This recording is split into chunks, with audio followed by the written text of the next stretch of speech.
Good morning, everybody, and welcome to the third day of the conference of the Housing Agency Conference. And today we're going to be concentrating on Pathway 2, which is eradicating homelessness, increasing social housing delivery, and support social inclusion. I suppose it's a tall order when you look at the title. It'll require all the energy, expertise, and enthusiasm that we can all muster, and that we'll all work together to deal with and achieve the ambitions of this part of the strategy. Of the 213 actions in Housing for All, 56 of them are under this pathway, and they're very broad ranging. I'm not, in case you're worried, going to list out all 56 actions. But I suppose the one thing I would highlight is that the areas of the pathway are very much linked. At a simple level, you could look at it and say, well, you can't eradicate homelessness unless there's an increase in social housing.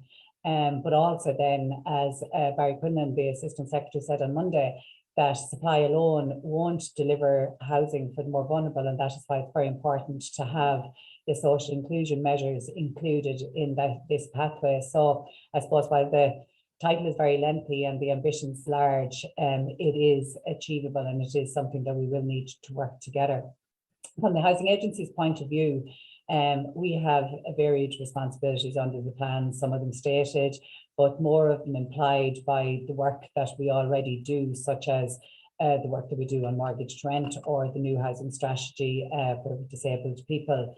The new National Director of Housing First will be here in the agency, and an advertisement for that post will be going out in the coming weeks. But I suppose overall, the Housing Agency, we would see ourselves as supporting both the department and local authorities, approved housing bodies and other stakeholders to deliver on the ambitions of the plan. And that sometimes can be through policy development, advice, or even some practical supports, and indeed sometimes being a nuisance to try and get policies and procedures implemented. I'm not sure how many of you would have been on the opening session of the conference on Monday, where the Minister was asked by the Chair if he felt that the plan was too ambitious. And his reply was around the fact that, well, actually, yes, it is ambitious, but we do have the expertise and the will within government as practitioners, a lot of the people on this webinar today, and as society to do this. And that's now backed by a multi-annual funding. I suppose from an expertise point of view, you have been hearing from a number of expertise over the last couple of days, and you will be dealing with or hearing from more over the next couple of days. And we have three here today in the form of David Kelly from the Department of Housing, Local Government and Heritage, Donal McManus, the CEO of the Irish Council of Social Housing, and lastly but not least, Janae Gibney, the Chief Commissioner from the Irish Human Rights and Equality Commission. So they're going to give us their insights into how they see we can meet the challenges of the pathway to eradicating homelessness, increasing social housing delivery, and support social inclusion over the next 5 years. Just a couple of housekeeping things before I start to introduce the speakers. Today, as over the last couple of days, if you have been on, you might be well used to this at this stage, but we would ask you to use the question answer function for your questions, which we will have time after the panel discussion to have. I would ask you, when you type in your question, to maybe, if you have a preference of what panelists you want to answer the question, that you state that clearly in the question. The chat function is for technical issues, but as you will have seen on the slides before the session started, if you are having technical issues and you can hear me, possibly try leaving the session and rejoining. I suppose a little bit like the turn on, turn off your computer, and amazingly that so often works. But if that doesn't work for you, if you contact the team through chat, they will contact you back directly.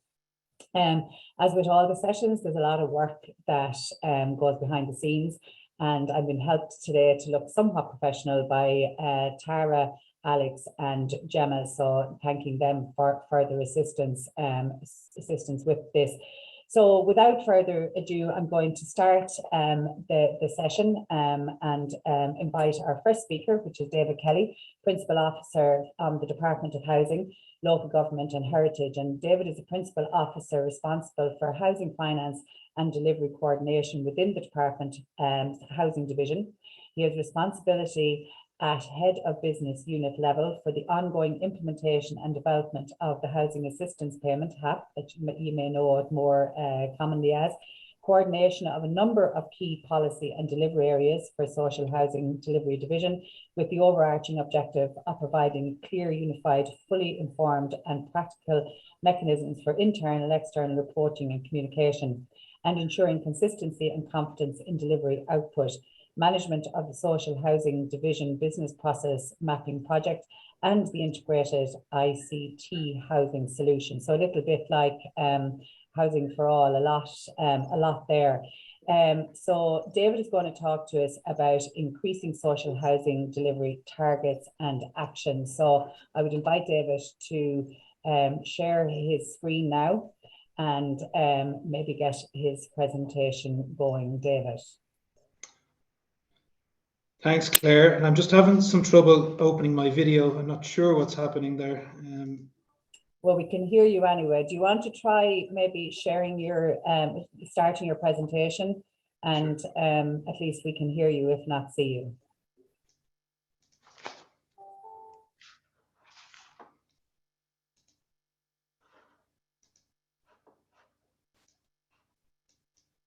David, we sent you a request there to start video from the host here, so that should help you. Yeah, I'm getting the request. It's not working. Look, I'll try and share my screen. Try and share your screen, so and we can work on it in the background. Try and share before you become a panelist. David's looking very well this morning, everybody, just for seeing as you can't see him. But David, if you try maybe sharing, and we'll see how we go. If you don't manage that, we can share from this side, and you can talk through your slides.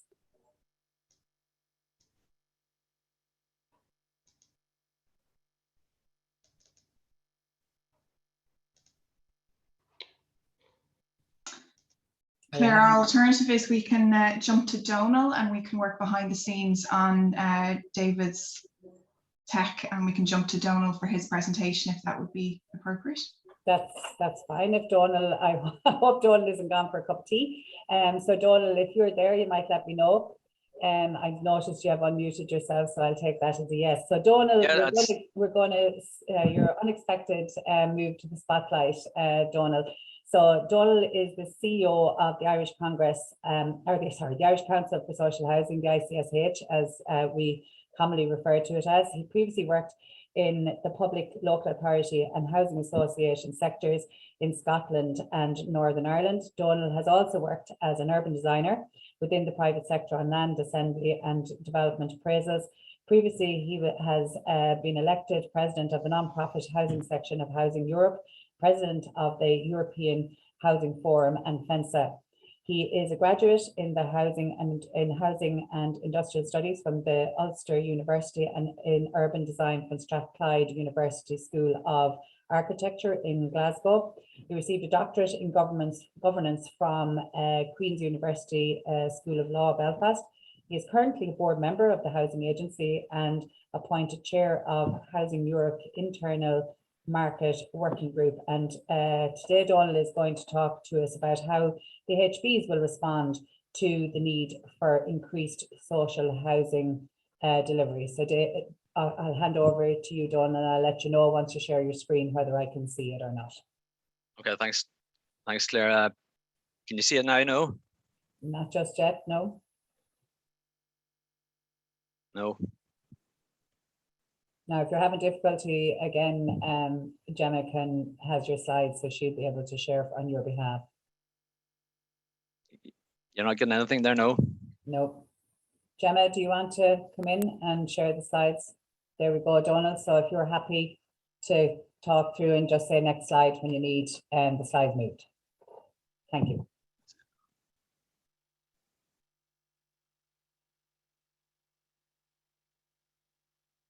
Okay, can I go to the next slide, please?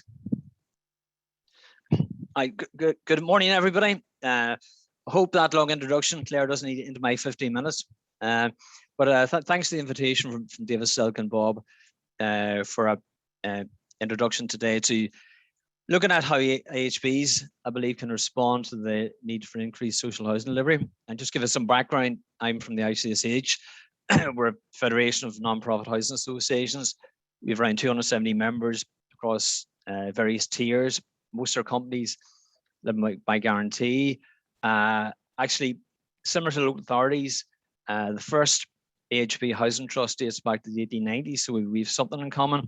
We've survived the last 130 years. Just to profile a small part of our sector, AHBs are non-profit independent bodies governed by boards and regulated by bodies like ABRA, the new AHB Regulatory Authority, and the RTB, as well as other bodies like the HSE. Part of the sector has been reclassified. I think around 60 HBs have been reclassified by Eurostat as part of the local government subsector. We have a smaller number of HBs that provide and develop significant general needs housing for families. Now we have a larger number of bodies in the sector, and this goes back to touching with Housing for All, that the focus on specialist housing services for bodies like homeless people, older people, and people with disabilities, different areas. Sectors moved into, was mentioned on Monday by the Minister, into cost rental housing, which is cost rental affordable housing for moderate income groups, and also if one HB enables housing for sale as well. So, so you can just stand on the next slide. Looking at how you respond as a sector, and looking previously how you responded as a sector, a number of us have been through a number of strategies over the last probably 10, 12 years, 08, 11, 14, 16, and 2021. And from 16, you can see that the last decade of delivery actually from our sector, from a very small, low base on 2013, 2014, up to a high level in 2019 and 2020. So sectors increased, progressively over the last 10 years after the crash and introduction of housing rebuild in Ireland. Certainly the sector has increased. So it just gives you an idea, 43,000 homes accommodating about 100,000 people and about 500 communities around the country. So that's kind of the starting background to see how we can deliver. Next slide, please. Yeah, and looking in terms of what we've done the last 40 years, the last 4 decades, the capital assistance scheme was the early scheme that drove the delivery of housing in our sector, and it was for families as well as special needs groups as well back in the 80s. So you can see how it increased over the years. It was very susceptible to boom and bust in terms of capital funding being increased or reduced at that time. So you can see what has changed over the last decade. The capital loan subsidy scheme, which was primarily for families, which the sector got involved in, tailed off and got decommissioned around 2016. And then the new kid on the block in the Great Leap Forward from 2016 was the SHED program with CAF and P&A and leasing, which you can see there has increased the sector by 14,000 homes since 26. So look, that's the backdrop to give an idea of what we can deliver. Next slide, please. So, okay, the starting point is how we can respond as a sector. We've 42,000 homes. We're not going to solve every housing problem in Housing for All. We do a lot of things, some more than the others. We have a bit of history in doing different things. There's various tiers in our sector. Different HBs have different priorities, different target groups. The boards and staff are looking at Housing for All to see how they can play their part, whether it's for homelessness or for older people or general needs housing, which has been a big growth area in the last 6 years by an increasing number of larger associations. So the larger tier threes had the most assets and tenants in the sector. You can see, I mentioned before, the regulation in the sector. Aside the increased delivery, regulation has come both with the organizational regulation from ABRA and also the RTB as well. So it looks like you're trying to measure what you can contribute realistically without over egging or under ambitious. We will reach the target of 15,000 homes by 2021 and probably exceed it when the figures come out. I think if you look back at all programs over the last number of years, the CAF and P&A is probably one of the most successful programs I've seen in terms of delivery, and it's had new focus and emphasis on business planning, long-term viability of projects, and moving forward into the next period of Housing for All, that should be retained and built upon, because it's a good scheme, straightforward scheme, and people know how it operates, and there's a lot of repeat business from the private sector as well. So in essence, what has happened now is what we can deliver, to your question, Claire, was we add about 10% to the social housing stock per year, 3,000 or 4,000 homes, and then some large bodies provide between 10 and 20% of their housing stock as well. So that's where we're coming from. Majority of our homes has been construction with small business acquisition, and leasing. So you can see the progressive increase. I'll talk about the targets now. 40% of social housing delivered in 2019. So there's been an increase in capacity in the sector for both development, and management. As I say, we can't solve all the problems, but certainly we sort of majored on a few areas which we think have worked, and hopefully will target more than one or two groups, but wider vulnerable groups as well. I think the one thing we can learn going into Housing for All, when we had stronger engagement with the Department, local authorities, and private sector, that did achieve good delivery. And I think other key stakeholders like the Housing Agency and the HFA, Housing Finance Agency, people got familiar with the scheme. It worked well. Say a lot of repeat business schemes coming through, and it was successful. When you look back at other schemes over the years that sort of lagged delivery, CAF and P&A, did deliver, and things like construction turnkeys over the last number of years helped when there wasn't as much competition in the sector. I think that helps. So there's a strong pipeline moving into Housing for All. There's quite a solid pipeline for a number of HBs for projects in the next number of years, and individual bodies will point that out. Okay, next slide. So down to the sort of nuts and bolts. Obviously, in terms of where we position ourselves as a sector, the Department have indicated recently that 50% of the social housing delivery will be by HBs in a number of key areas: Dublin City Council, South Dublin, Fingal, Dunleary, Cork City and County. And that's sort of aligned to what delivery has increased in recent years in those areas by HBs. I think the other issue is 40% of social housing delivery will be by HBs in other local authority areas. And certainly that's a challenge. In some areas we have trying to examine will the CAF and P&A be viable in some low rental areas which follow through to the P&A, where your market rents are lower. We probably have a unique situation in Ireland. We have, construction costs for social housing is kind of determined by private market rents, and that's a unique sort of model that has been used. And that's one thing I know the department are under our commission review of the CAF and P&A, and probably would say not to tinker with it too much, but I think there is probably a gap there outside high rental areas. We did a report with Altair a number of years ago, and they pointed that issue as well, to try and get to 40% delivery outside those 5 or 6 areas could be difficult if the P&A model wasn't viable. And the other thing, certainly to achieve the targets, we need to make sure that the CAS approval process is efficient to contribute to special needs groups, so there isn't a two-speed process for approvals. Like a number of HBs in the Housing for All in the section, it did mention an ancillary part of delivery would be through PPPs, and a number of HBs in the sector, Oakley Housing Trust, TUA and Circle, were involved in the previous PPP bundles. A lot of things were learned in that, quite a strict business discipline and probably penalties within that. So I think there definitely is a potential for HBs who are interested to be involved in that process in the next round in Housing for All. In terms of local authority action plans being the sort of governance mechanism for this.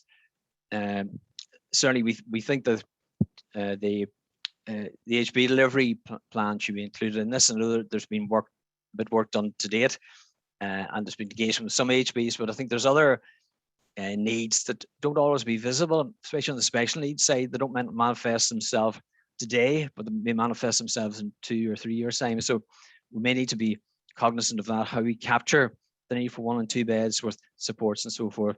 And certainly it could be a role for the local authority, the HP forum. I know they're patchy in terms of their operation, you know, and certainly both with ourselves and sector local authorities in some areas we're looking at how they could be enhanced.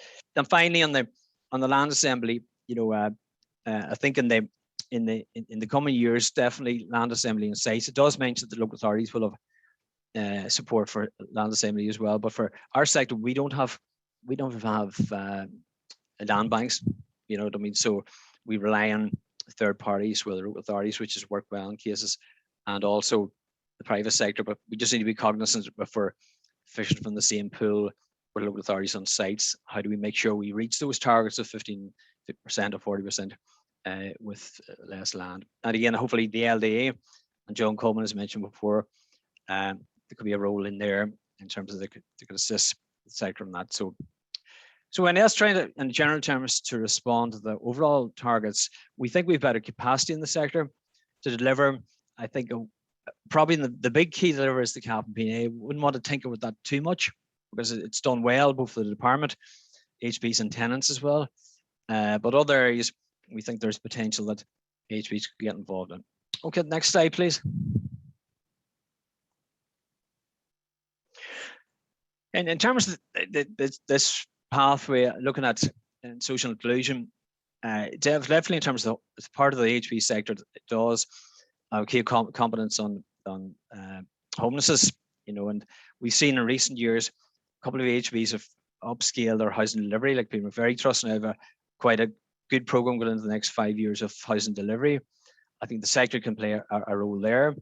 But in general terms, the overall social housing program, we do need more smaller homes or a broader swathe of homes in 1 and 2 person households for single people and single parents and smaller households as well. So I think that should be built into the targets. But certainly I think with housing first, for that target group, a lot of work has been done in the sector, and we can build on that. And those targets do seem pretty manageable, but also in terms of families as well, we need to look at that. One area, housing for older people, used to be a major thing in our sector for many years. You know, we've kind of fallen back a bit on that in terms of delivery. We have a lot of intel in terms of those projects over the years. We have a few key landmark projects in recent years, which are good, and also in terms of the downsizing has been quite a major feature in our sector as well. But I think we could do more as a sector on housing for older people. We have about 78,000 homes in our sector for older people, and I think the supported housing part is one area that has been fallen behind in recent years, and that goes back to the very strategies that the HSE involvement in that is important. I think the other area in terms of social inclusion for disability, been a huge range of projects by HBs over many years, working with the local authorities and disability bodies. Probably one area that has fallen back again in recent years is probably intellectual disabilities. We get many calls from parents and friends looking to see how their kids could be housed over the long term. We have good examples in the past. We had county-based disability organisations were able to deliver. I think we need to look at that again in terms of the various local authority fora, how we move from the strategy into the operational side to deliver in that area. Okay, next slide, please. Yeah, and the other parts, as I say, the sector does a lot of things. In you know, some of the outcomes yield better outcomes than others, but certainly mortgage to rent. We've iCare as a growing provider in here. We had a few HBs involved in it and still are, but iCare is still a major provider, and still that will continue. They've built a lot of experience in that area. Accommodation for travellers, we tend to have more experience there in relation to allocations for for household traveller households. Not as many new type projects specific for travellers, but I know a few HBs now are interested in providing supports to traveller families in different parts of the country. So international protection and refugees, again, a few HBs have been active in this area on the reception centres support, but also now maybe a long-term housing as well. So on the delivery side, repair and leasing hasn't yielded massive numbers, but certainly some of the HBs have got a lot out of it, both in terms of the spillover effect, not just the housing people, but regenerating areas, helping prevent shrinkage in towns and so forth, and getting people housed in even a short period of time. So these vary in terms of their input, but certainly there are key HBs in the sector that can get involved more than others in that. Next slide, please. David or Donald, time now. Okay, so just off the last, just go over these slides. These are just a few slides here on family housing. Just keep them running. And let's see, here's family housing. Respond on family housing. We have a mixture. One is urban, one is less urban. Again, for older people, these are more target projects where the local authority had an involvement here in transferring sites. Again, linked into regeneration restoration project in Clare, supported by the local authority. Keep moving on. And on the homeless side, as I mentioned before, this is sort of the product in terms of working with local authority by HBs, where bodies have the expertise in dealing with homeless households. So that should continue into the next. And again, back to what I mentioned on Pete McVery and repair lease and mortgage or rent. Just keep her moving. And regeneration, another example of all these things. So I think that the sector has a role in the sort of the housing plus, into this whole regeneration area to help local authorities as well on in terms of new types of delivery, the modular housing, which you see that two have been involved in. So just finish these slides now, and the retrofitting, which will be a key issue for some of the HBs. And to finish off, and this is the cost rental, which is the new cable block. And the final slide, this one on the management side, we see a circle here in Dublin City on the management side. Okay, next, just to finish up on them. So look, on the last slide, keep on the last slide. What does the sector look like 2030? Just gives you an idea what we think we could contribute as a sector to housing for all. And I think the other thing will be a lot of the sector be driven by demonstrating impact on ESG and social development goals, objectives. So look, I have the slides there. Apologies for the late running for that, but that's our thought. We think the sector has a role. Won't solve all the housing issues, but certainly we'll plug the gaps which we originally set up to do in the sector, and also help local authorities meet their housing need. Thanks, Donald. Very interesting, and sorry I had to move you on there because there's some very interesting projects thrown up there, and I for one have a question or two when we get to the Q&A. We're going to go back to David now, and I'm not going to reintroduce or go through the full bio with David, but for people just to remind you that David Kelly is the Principal Officer in the Department of Housing, Local Government and Heritage, responsibility for housing, finance and delivery coordination within the department's housing division. David, over to you. Good afternoon, everybody. Sorry for the technical hitch. I promise we did do a test run this morning, but the best plans and all that. So I think I'll add presenting at conferences to the things that are better done in person after we come through COVID. I'm just going to give an overview, I suppose, of social housing delivery under Housing for All. There's quite a lot of detail. I'll try to deal with questions, but it does span quite a wide area across the department. So we'll deal with questions. I know there's some questions starting to come through onto Q&A at the moment. So we'll deal with questions as we can, but there are quite a few people across the department dealing with these issues. So we might have to defer with written responses on some of them. I'll just go on to the first slide there, please. So look, I know some of the people have been at the earlier presentations during the week, but I suppose I just want to set out the context. Housing for All is obviously the government's plan to increase the supply of housing to an average of 33,000 homes per year over the next decade. The housing is spread across different tenures: social homes, affordable and cost rental, and then homes for private rental and private ownership. So we're trying to get an average of 33,000, but obviously starting from a lower base next year. And you can see there from the social, I just wanted to set aside the social as in the context of overall housing supply. It's a really large part of the challenge to deliver that housing. And the role of local authorities and AHBs is going to be central to the overall government effort in meeting housing supply targets.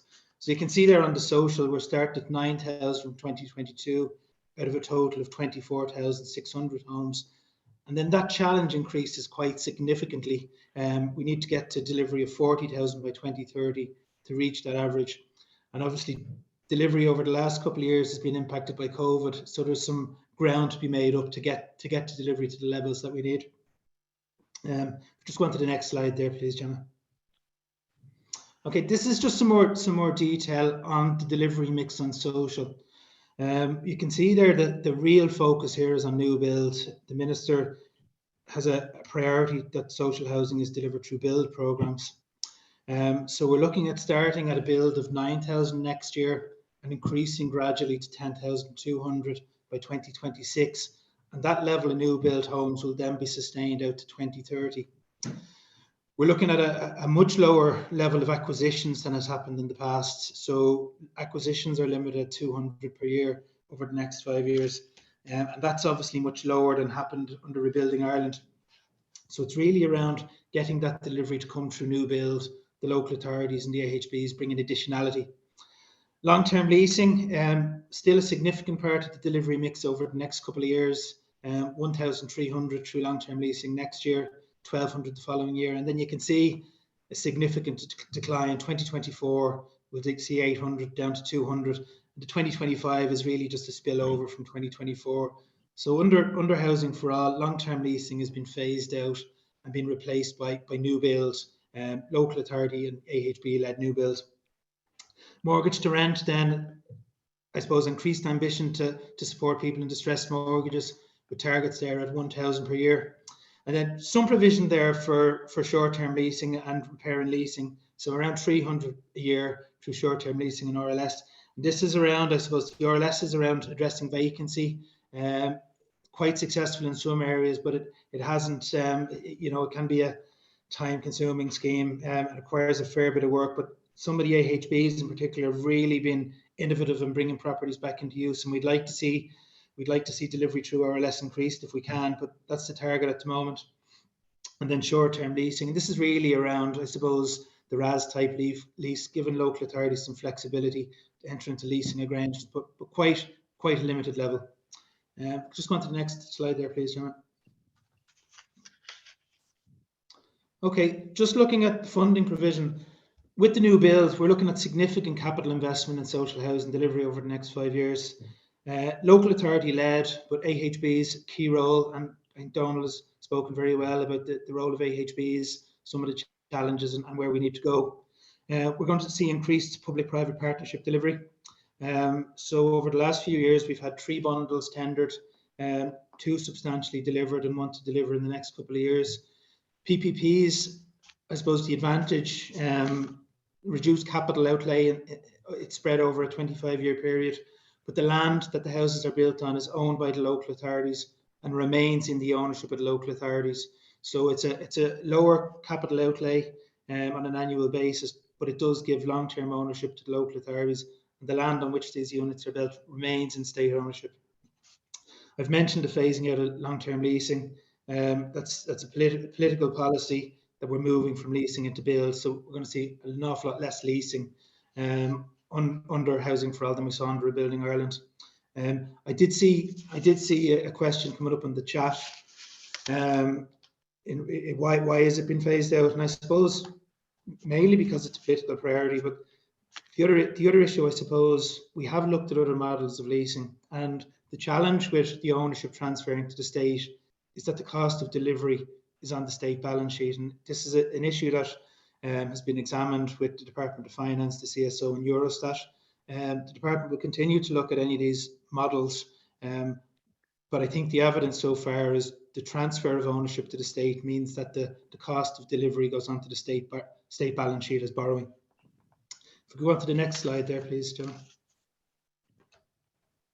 So I suppose moving from the national to the local, targets were issued to local authorities in September this year. Shortly after the publication of Housing for All, each local authority was given a target for delivery over the next 5 years. And we have the capital provision in place for the next 5 years. So those targets are for a 5-year period, and they've been published on the Housing for All website. The local authority targets are based on 47,600 build over the next 5 years and 3,500 long-term leasing. So where leasing is happening, the local authority has been given a leasing target, and all local authorities will have been given a build target. If we just go on to the next slide there, please. So under Housing for All, and this I think is a really key thing about meeting these targets, translating our national policy, our national targets down to the local level. And one of the ways we're trying to achieve this is through the delivery of a local authority-led plan. So under Housing for All, each local authority is required to prepare and submit a housing delivery action plan to the Minister by December this year. And it's really the where and how of delivery will be met. And I suppose it's translating the national target into a local target. Where is it going to be delivered? How is it going to be delivered? And who's going to deliver it? So Housing for All sets out the criteria for the plan, but just to run through some of the criteria, the local authority is required to set out an outline of the location where housing will be delivered, and the planned number of homes to be delivered in each area in each year. So it's around having a multi-annual pipeline, looking at where that delivery is going to come each year. And the department will work closely with the local authorities to support delivery, and putting the capital and current funding in place to support the delivery mix. Key thing is land. With the focus on build, we need to have the land to support build. And the plan needs to set out where local authorities have land in place and where they will need to acquire land to deliver the targets in their plan. So where is the social housing need currently arising? Where is it projected to arise? So where do you have land to deliver? Is it serviced? Where will you need to acquire land? And then an outline of the planned delivery stream. So Donald mentioned really key role for AHBs. AHBs have really played such a crucial role in the last few years in meeting housing supply, and they will continue to play a central role under Housing for All. So 40% delivery across all local authorities, and that's increased to 50% in Dublin and Cork. There are some challenges there. We know that the CAF model can be challenging in areas with low market rent. So there's a review of CAF ongoing at the moment. And what we'd like to do is to make amendments to CAF to ensure that we can have an AHB delivery in areas where the market rents currently mean it's not viable. So that review is underway at the moment. And then other delivery partners. So the LDA, where the LDA are operational, they'll be delivering Part 5 social housing. So it's really around having visibility on that. Where there's high levels of private delivery, there'll be a good dividend from Part 5. In other areas, not quite so much Part 5, not quite so much private delivery over the next couple of years, so lower Part 5. So those targets need to be met from direct local authority and AHB delivery. If we could just slide on there, Janet. So a couple of things, and I know there's a couple of questions coming in here. The plan needs to address the need by housing type as well. So I've spent 3 years in homeless, and one of the big challenges there was the wrong types of properties being delivered. And what we really need to make sure is we're delivering the right sizes of properties in the right locations. So if we look at our social housing list, we're seeing increasing numbers of single person households. About 50% of the list now is one bed, but delivery in recent years has been an awful lot lower. And I suppose if we look at our delivery mix, I suppose a lot of turnkeys, a lot of leasing, the right type of properties weren't necessarily coming through those delivery streams. So as we move towards direct build, AHB and local authority direct build, we need to see those properties of the right types coming through. So one beds for homeless, for housing first, and many locations we're seeing problems with families, family homelessness from large families being a really hard issue to resolve because of the lack of supply of larger properties. So the 1 and 4 beds have been particular problems in addressing homelessness in some local authorities. So we need to see the housing plans delivering the right types of houses in the right locations. Couple of things here as well. The local authorities will have information on their housing list for those with a disability need.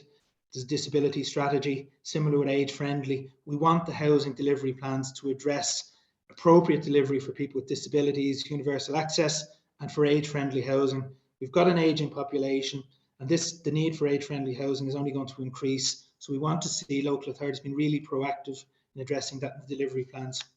And then finally, we have an issue with vacancy. It's a pathway in housing for all. We want to see local authorities and AHBs addressing vacancy through buy and renew, through repair and leasing.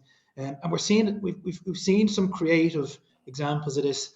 I think Donal referenced some of the homeless specialist AHBs, Focus, McVerry's. They've been really innovative in repurposing underused commercial properties towards housing, and particularly for the smaller properties where there has been a shortfall. You might just move on there, Gemma, please.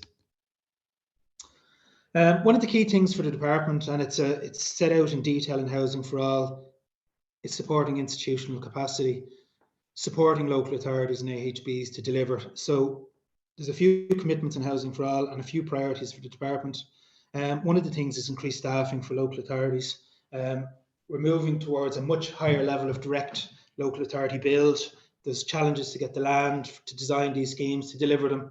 So the department is working with the HDCO and the CCMA to increase the capacity of local authorities to design, to manage, to deliver housing schemes. And we've been working on a package of staffing, heavily focused on technical skills, engineers, architects, quantity surveyors, technicians. So we want to get a package in place to increase local authority staffing to ensure that we can deliver this. And that's something we want to put in place this year.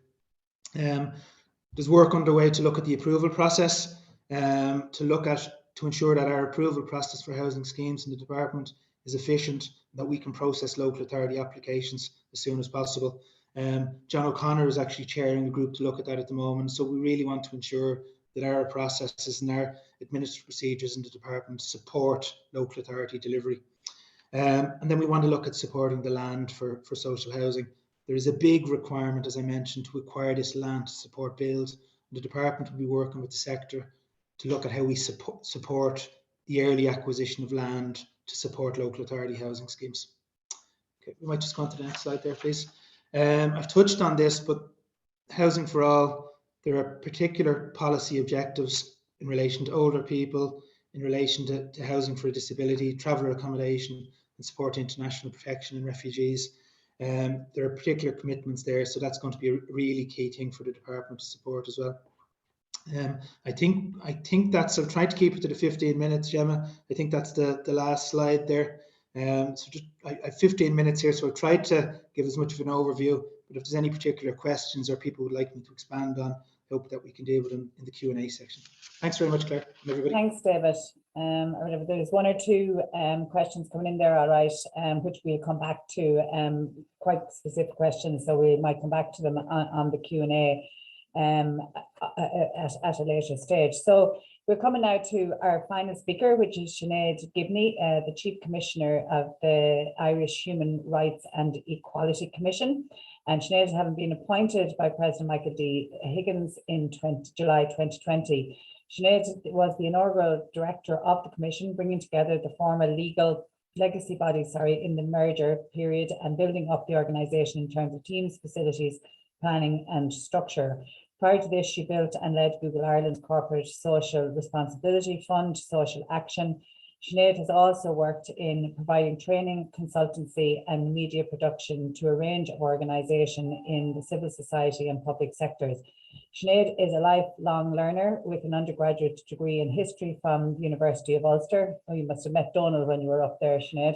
And 4 postgraduate qualifications in topics of information technology and education, cyber psychology, equality studies, and human rights law from Trinity College Dublin, IADT Dún Laoghaire, UCD and Law Society respectively. Sinead is a former chair of the board of One Family and has served on a number of other boards, Digital Charity Lab, Victims' Rights Alliance, Responsibility Research and Innovation Industry Advisory Groups. Today, Sinead is going to talk about using human rights and equality as a housing lens. So I'll hand over to you, Sinead. Thanks very much. Good morning, everyone, and thank you, Claire, and to the Housing Agency for the invitation to be here today. I'm delighted to speak alongside Aidan and Donal on this vital issue. My aim here today, as Claire says, is on behalf of the Irish Human Rights and Equality Commission to look at housing specifically through the lens of human rights and equality. The Commission, as the national human rights institution and national equality body, has always been clear that housing is a fundamental right and cannot be viewed as just another commodity. Adequate housing is not simply putting a roof over a person's head. It's the first step towards a truly just and inclusive society where everyone is supported to thrive and achieve their full potential. Over the next few minutes, I want to emphasize two main things: the need to have rights-based policies in relation to adequate housing embedded in our practice, and the importance of involving people with specific needs in developing those policies. And to do that, I'm going to cover 4 topics: our response to the Housing for All plan, the constitutional right to housing, public sector duty, and a recent report that we published on monitoring adequate housing. The Commission is particularly interested in the implementation of the government's Housing for All plan. As a major statement of public policy, we will be reviewing the Housing for All plan against domestic and international human rights and equality standards, and our analysis will inform our future reporting on human rights in Ireland to both the EU and UN over the next 12 months and beyond. The plan does acknowledge the specific needs of particular groups, including people with a disability, older people and travellers, and includes a commitment to end homelessness by 2030. It does, however, miss an opportunity in that a specific right to housing perspective is almost absent from the strategy. The sole mention is a pledge stemming from the programme for government to explore a referendum on housing to be delivered through the Commission on Housing. We believe that a clearer commitment is needed by government to ensure the right to adequate housing. While affordability is a common problem, it has an even more profound impact on some groups than others. And some groups, such as lone parents or people with disabilities, face structural problems in the housing market that go beyond income poverty. For example, the Irish Wheelchair Association recently highlighted to us that current building regulations only provide for wheelchair visitable houses for people with disabilities, as opposed to wheelchair livable. And this means that wheelchair users can sometimes only gain access to the entry level of a house and the habitable rooms on the ground floor. This doesn't support the equal rights of all persons with disabilities to live in the community. Even with significant and sustained implementation, a long-term housing strategy that doesn't adequately tackle these structural inequalities won't provide adequate solutions, and it will leave people homeless or involuntarily living with parents and family members. So let's talk about recognising the right to housing in the Constitution. Adequate housing is necessary for the achievement of other fundamental rights like health and family life, and it's central to the quality of life for both adults and children. Our homes underpin our ability to access work and school and to simply live the life that we choose. Recognising the right to adequate housing doesn't mean free housing for all. The UN has emphasised that the right to adequate housing doesn't require the state to build homes for the entire population. Instead, recognising the right to adequate housing covers measures required to prevent homelessness. It ensures security of tenure to all. It guarantees that housing is adequate and it protects the most vulnerable. It can be achieved through legislation, regulation, policy, or public spending, and most likely would be a combination of all 4. And it's also important to say that this is not a radical or outlandish idea. Across Europe, the right to housing is recognised in the constitutions of Belgium, Finland, Greece, the Netherlands, Portugal, Spain, and Sweden, and in the legislation of Austria, France, Germany, Luxembourg, and the United Kingdom.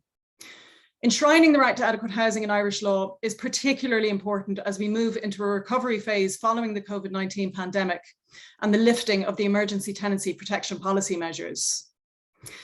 This is an area where the public sector equality and human rights duty can also support public bodies in building a rights-based framework for housing. The public sector duty requires a public body to assess, address, and report in order to give effect to the core obligation in Section 2 of the IREC Act of 2014, to have regard to the need to eliminate discrimination, promote equality of opportunity, and protect the human rights of staff and service users. So public bodies must carry out an equality and human rights assessment across its functions, devise actions to address issues raised, and report annually on progress. It's welcome that the Department of Housing has set out in its recent statement of strategy its assessment and action plan, and has included the particular housing needs of older people, people with disabilities, and the traveller community. However, the Roma community were not included, which was a surprise to us, as we have undertaken bespoke training with the Department of Housing on the public sector duty as part of commitments under the National Traveller and Roma Integration Strategy, NITRIS. In this training, the acute accommodation needs of the Roma community were highlighted as an urgent concern by us, the Commission, and by Pavy Point Traveller and Roma Centre. I would therefore encourage the department to develop an ongoing mechanism to engage with minority groups on current and emergency housing needs as they develop their housing policies consistent with their statutory obligations under Section 42. It's also welcome that many local authorities have referenced the public sector duty in their corporate plans and their intention to implement the duty in this strategic period, and I look forward to seeing the fruits of that intention. Again, I would encourage local authorities to consult with groups representing the equality grounds and persons at risk of poverty and social exclusion when undertaking their equality and human rights assessment and action plan to ensure an evidence-based approach to their implementation of the public sector duty and to ensure the delivery of an inclusive housing policy. Housing deprivation has so many knock-on impacts, including poor mental and physical health, and in worst cases, homelessness and deaths, which have consequences not just for individuals, but for wider society. We commissioned separate surveys in 2018 and 2020, which both found that 82% of people in Ireland consider housing to be a basic human right. Everyone has the right to live somewhere with security, peace, and dignity, and the state has a responsibility to meet international standards to achieve this. We want to emphasize the importance of considering differential experiences of those in our housing system. Who we are matters. Our gender, our family status, our age, our ethnicity, they all impact on our experience of the housing market.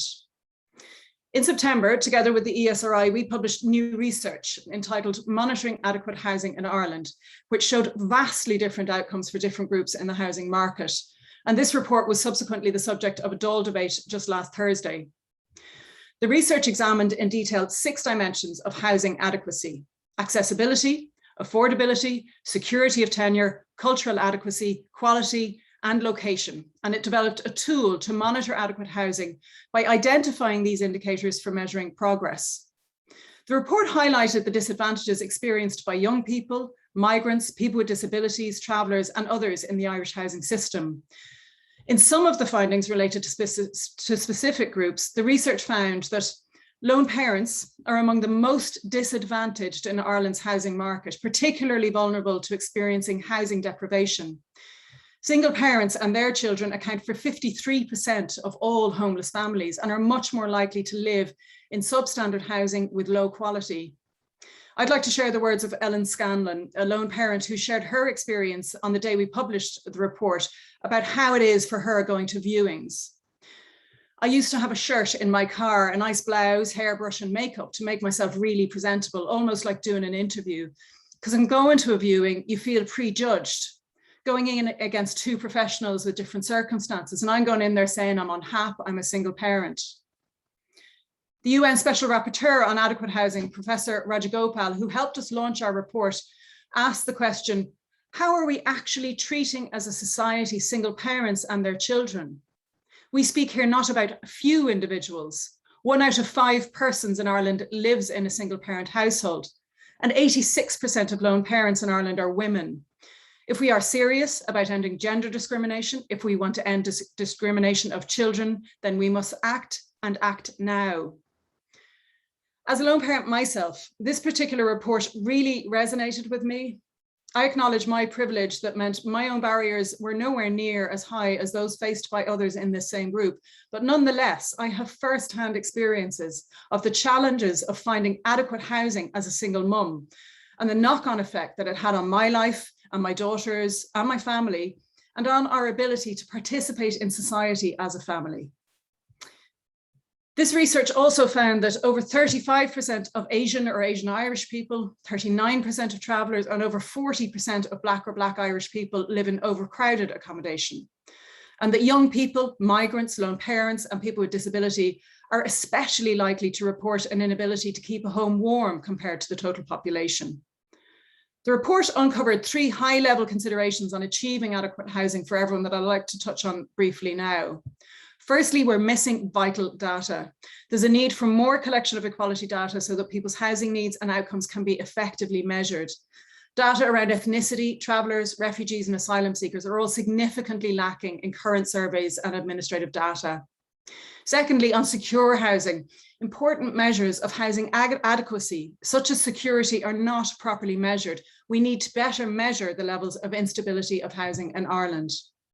And thirdly, COVID and homelessness. We're already seeing levels of homelessness rise following the lifting of pandemic protections. Homeless figures also include those in hidden homeless living situations, those staying with friends or family, sofa surfing, or those who aren't engaging with homeless services. Homelessness is a persistent social problem in Ireland and highlights a section of the community for whom the most basic measure of adequate housing is not being met. Since 2014, in the context of a deepening housing crisis, there has been an unprecedented number of families entering homelessness who had never experienced homelessness previously, particularly in the Dublin region. Family homelessness in Ireland disproportionately impacts lone parents, predominantly single mothers, socioeconomically disadvantaged households, ethnic minorities and larger families, the majority of whom are losing their accommodation in the private rented sector and are unable to find an alternative home. So to conclude in 4 summary points. First, as the National Human Rights and Equality body, we in the Commission have asserted once again our recommendation that the state enshrine the right to housing in the Constitution of Ireland. This won't fix the housing crisis alone, but it's an important step to reframe access to housing in Ireland, the policy, legislation and funding that shapes this access, and the place of housing in long-term public policy planning. Second, research clearly shows how some groups in society are much more likely to experience poor housing. We believe, therefore, that the provision of social and public housing is central to the solution to the homelessness and housing crisis, and that the state must adopt an explicit human rights and equality-based approach to the transition from COVID-19 to support a more just and equal society. The alternative, as we know, means persistent inequality and a continuous and often inadequate search for short-term policy fixes to address it. The emergency measures adopted in 2020 to prevent homelessness demonstrate that dramatic state action is both possible and can be effective. An inclusive post-pandemic recovery programme requires long-term lessons to be learned about the need for policy responses to focus on permanent housing solutions for families. Third, implementing this public sector duty is key to keeping human rights considerations at the forefront when developing and implementing housing policies. In practice, this means involving those groups in society who are much more likely to experiencing poor housing than other household types in policy development, including in particular lone parents, young people, migrants, travellers and people with disabilities. And fourth and finally, in accepting the significant role that adequate housing plays in our quality of life and society, we need to foster an environment in Ireland where adequate housing is recognised, is affordable, and where security, habitability and environment are essential considerations. Thank you, and I look forward to our discussion. Thanks very much, Sinead.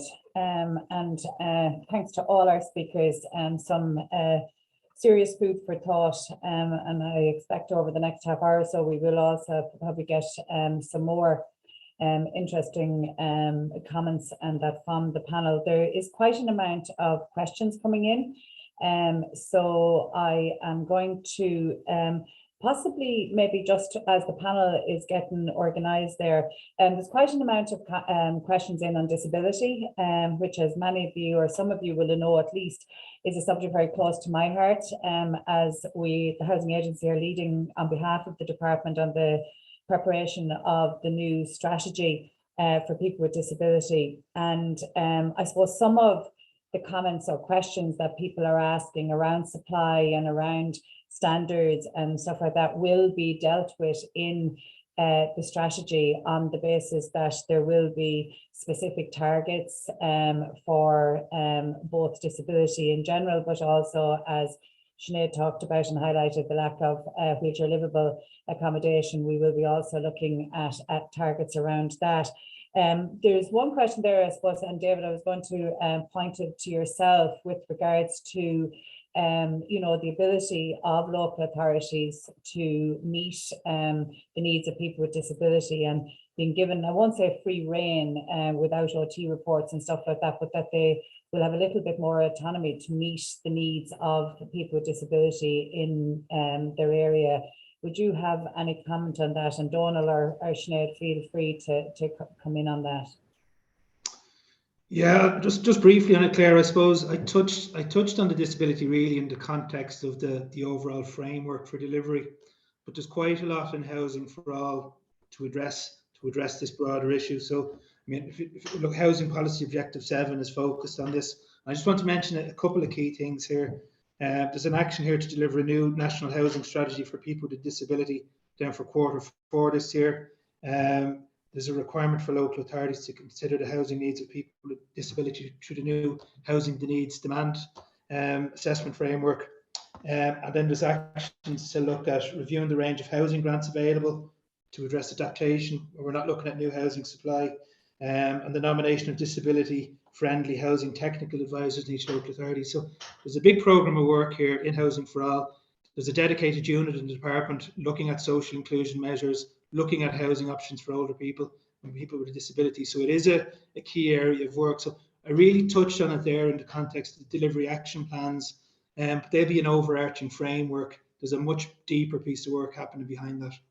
Yeah, and I think that's very well said with regards to the delivery plans. Like, it was brilliant to see that older people and disability in particular being highlighted as the local authorities having to commit. And just for anybody that's listening that aren't aware that the majority and nearly all of the local authorities have local strategic plans specifically for people with disabilities. So I would encourage people to look them up and have a look at the commitments there and make sure that the commitments are being met.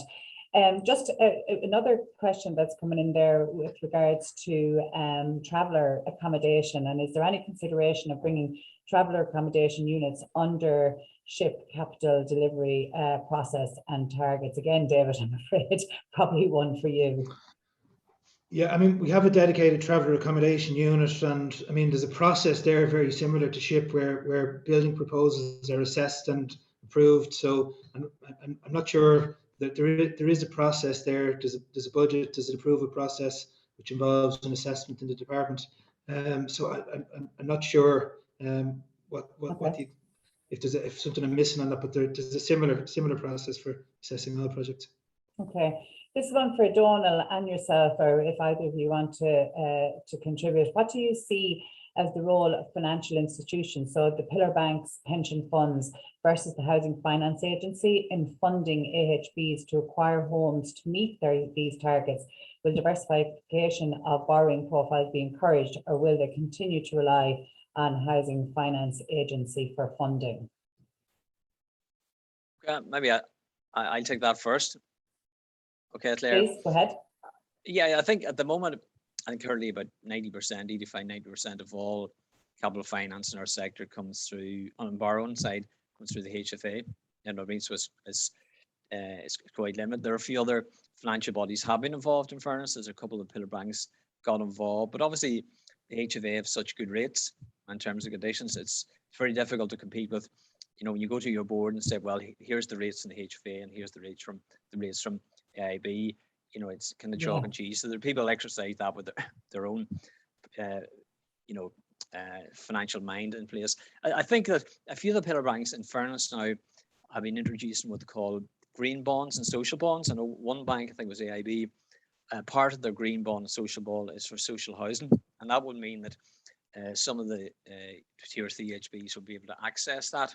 You know, obviously they'll have to look at the pricing side as well. I think it's probably beneficial for everyone to have diversification, both from the HFA as well as the HBs as well, that on your balance sheet you can see a spread of lenders, not just one lender, because if something happened, you're quite exposed then as a lender and the borrower as well. So I think that has been left open. I think it's just probably because the HFA were and give good rates early on. They kept that momentum going. But I think there is interest in terms of institutional investors. That has been limited so far. You know, I think there is a movement now called what the new taxonomy process, where there's a process up at European level where you can actually have a framework to invest in social housing, which is certain terms and conditions for green environmental. So I think that will create a momentum. And you are seeing investors notionally talk about it, but they've never really moved it. There's one insurance company has moved in, but that's more a lending facility, not long-term equity. But I think once we get one or two over the line, we don't really have a financial sort of leasing model for that at the moment. I think there's a certain logic for pension funds to get a payment every year, and they'd be happy with that. With social housing is now fairly well regulated, but I think there's a way to go in that, and I think there is interest. We haven't got a equity type thing put over the line yet.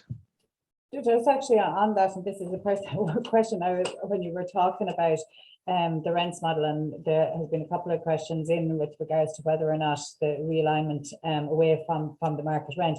You were talking earlier about the 40% being another country or other counties outside of Dublin. And just wondering, with the DAF report this morning and the increase in rents nationally outside of Dublin, do you see maybe the profile of where AHBs are operating changing as we change as a society to rents being higher outside of Dublin or outside of the 6 major cities?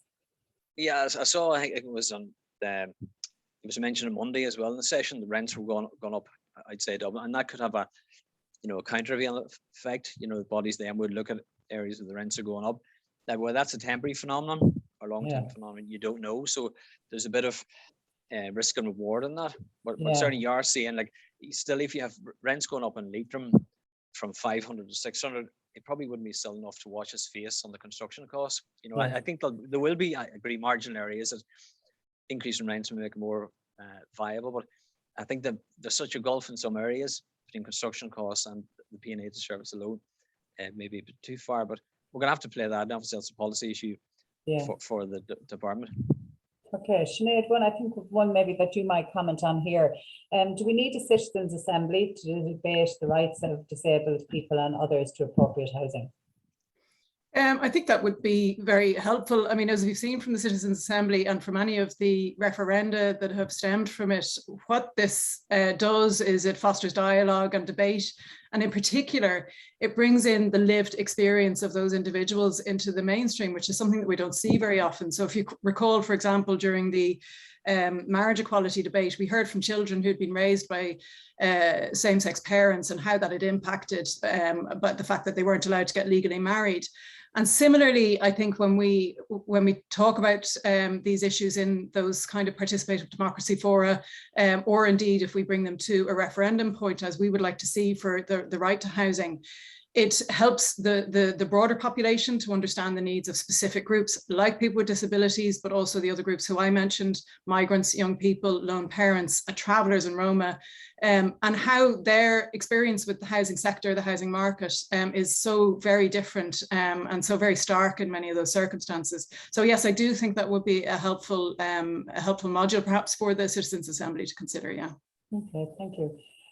David, a request, well, thank you for a brilliant presentation first, but also wondering whether you would repeat how the ministerial social housing targets for 2022 to 2026 were specified and defined, and whether or not, I'm going to stick two in together, whether or not the local authority housing delivery plans will be published. Yeah, sorry, I'm probably trying to skip over a few details, trying to keep to the 15 minutes there. The targets for each local authority, I suppose, are based on a combination of two things. The first one was the current social needs. That was based on work you do yourself in the agency, Claire, the summary of social housing needs assessments. So the latest version that would have been published last November, and that would have set out the need across each local authority. And then the new tool that's gone out to local authorities on the housing needs demand assessment, which projects future demand for social housing supports, and indeed for housing across different tenures. So the tool would have been used to project the need for each local authority over the next few years. So the targets were based on an amalgamation of the current and projected future need. Then when we look at the next 5 years, we would have made some modifications in terms of 2022. We've a strong pipeline for 2022.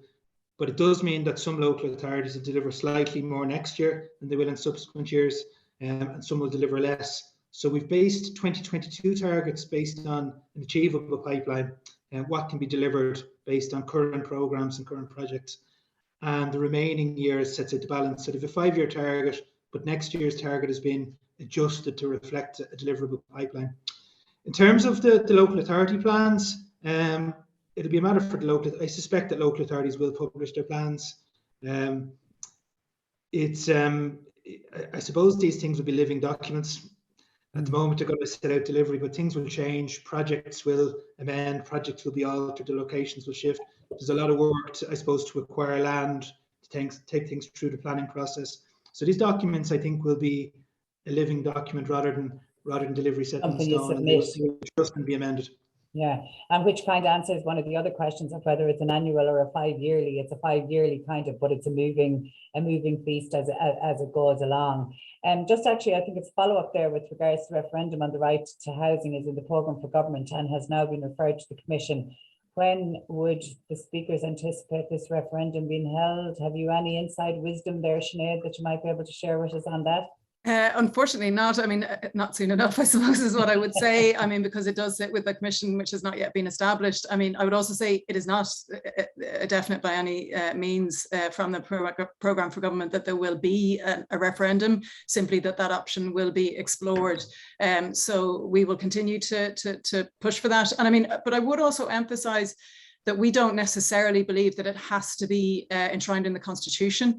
Enshrined in law is really what we're trying to get at, and it really, as I say, helps to shift the debate from housing stock and units towards a reframing and a re-understanding of housing needs as adequate housing.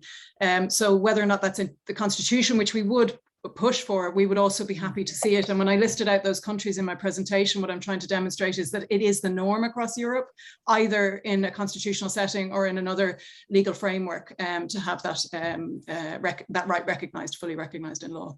Okay, thanks. Just to come back, actually, yeah, go ahead, David. Yeah, I think work on setting up this commission is fairly well advanced, and I think there's proposal to go to government very shortly. So the department is working to have that commission in place. And obviously, the referendum is one of the key issues that the commission have been tasked to look at. So look, it has been prioritised within the department, and work on establishing the commission is well advanced. So just wanted to mention that. Thanks. Okay, thanks, David.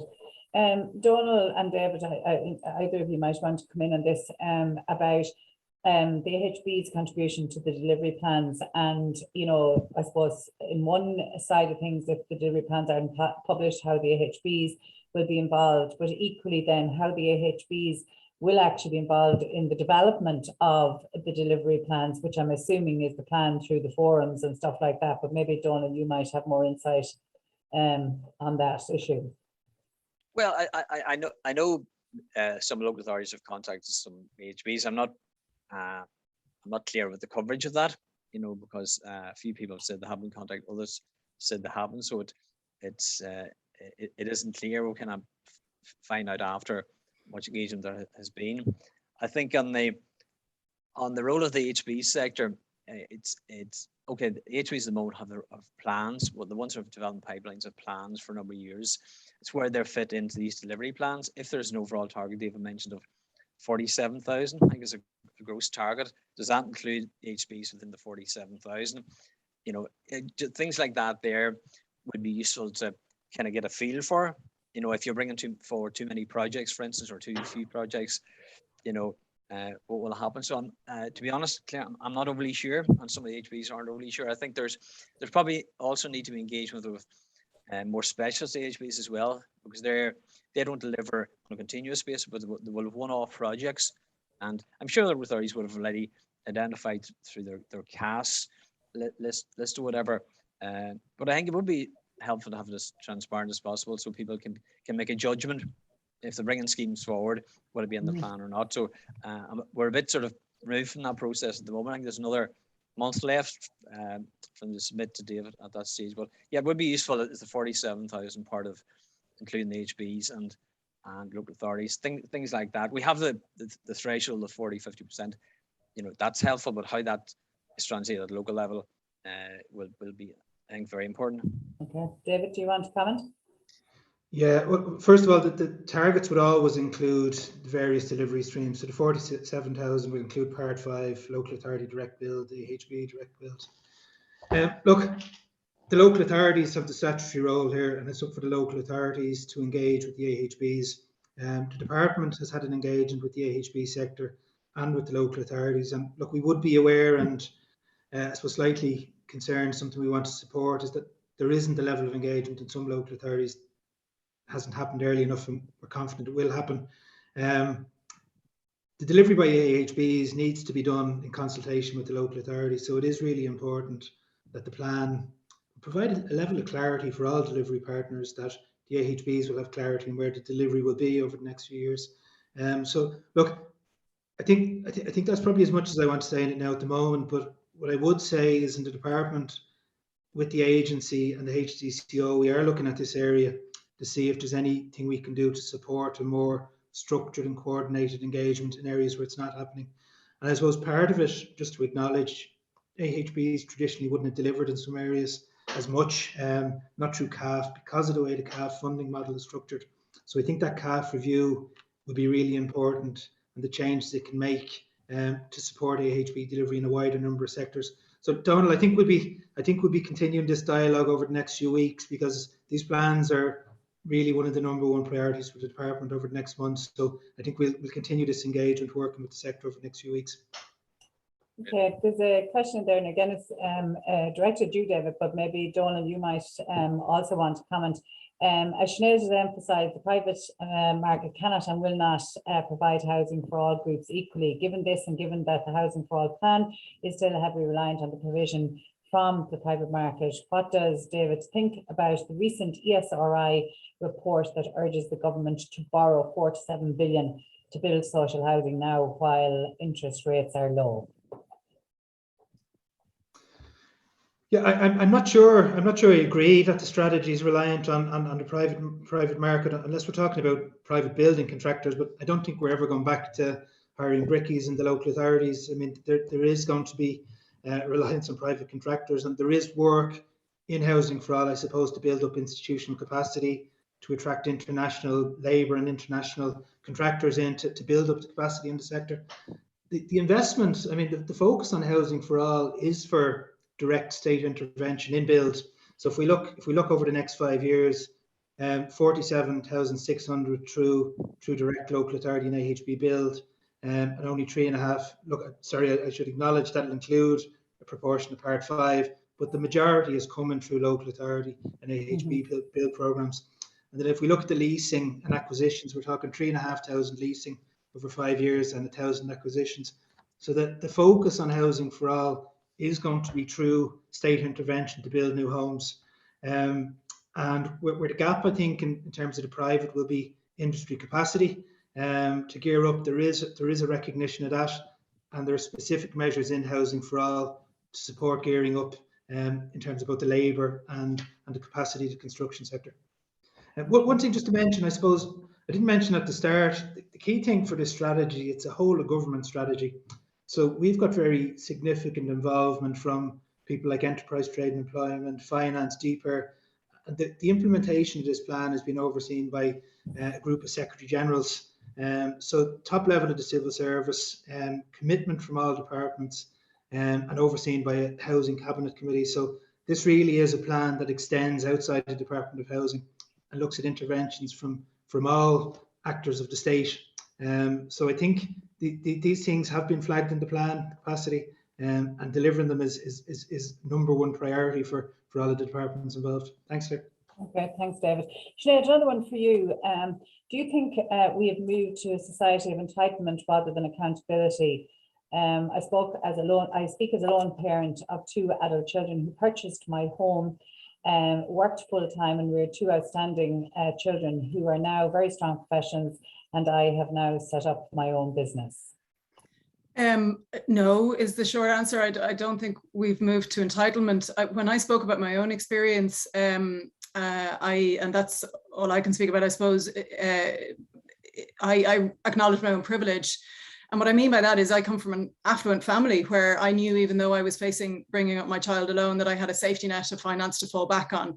What I meant when I first, my own experience was that did also mean that I had to move at the time back into my own childhood home with my daughter, both of us sharing a single room essentially for 4 years before I was able to even start thinking about my own home. And it was 9 years when my daughter was 9 when I was able to first provide our own home for us. As a family.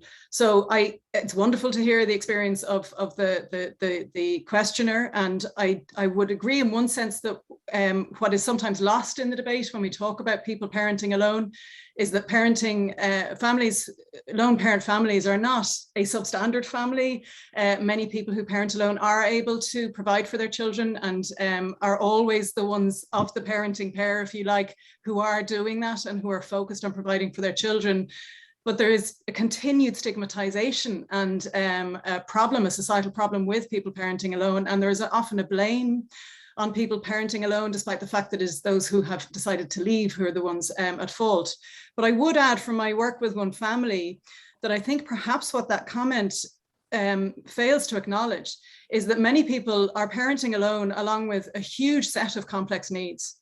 Many women in particular are parenting alone who have experienced homelessness, domestic violence, addiction in their own or their family's lives. So I think I would bristle, as I'm sure you're noticing, with the comment that it's entitlement, because I think these are people who are, despite very strong odds against them, doing their best for their families, and often in the face of what I say are very, very complex needs. And I think that's what underscores my point about the need to include the voices of these groups in the really strong participation and consultation that we encourage all government agencies to make, right through from the Department of Housing, and as we've heard, all of the departments who are involved in this response, through to the local authorities in setting out their plans for how they're going to address the needs of these groups, because it's not a homogenous group. Single parents are not a homogenous group. Lone parents, we come in all different shapes and sizes and have all different challenges ahead of us. So yeah, there you go. Okay, thank you.